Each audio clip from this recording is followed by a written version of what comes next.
আল্লাহ রাব্বুল আলামিন জাহান্নামীদেরকে জাহান্নামের ভিতরে যখন দিয়া দেবে, ফেরেশতারা ডাক দিয়ে বলবে, আরে তোমরা তো পৃথিবীর ভিতরে মানুষ ছিলে, মুসলিম ছিলে, তোমাদের কাছে কোরআন ছিল, হাদিস ছিল, তোমাদের কাছে নবী ছিল, তোমাদের কাছে রাসূল ছিল, তোমাদের কাছে উলামায়ে কেরাম ছিল, তোমাদের কাছে কোরআন ওয়ালারা ছিল, তোমাদের কাছে বলনেওয়ালারা ছিল। এরা কি কেউ তোমাকে সতর্ক করে নাই?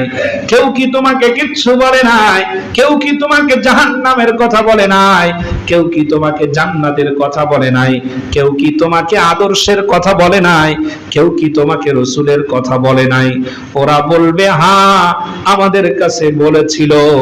যারা বলেছিল আমরা তাদের কথা বিশ্বাস করি নাই, বরং তাদেরকে বলেছি আমরা মৌলবাদী। বলছি না এরা মৌলবাদ, এদের কথায় বিশ্বাস করো না, তাদেরকে আমরা মিথ্যা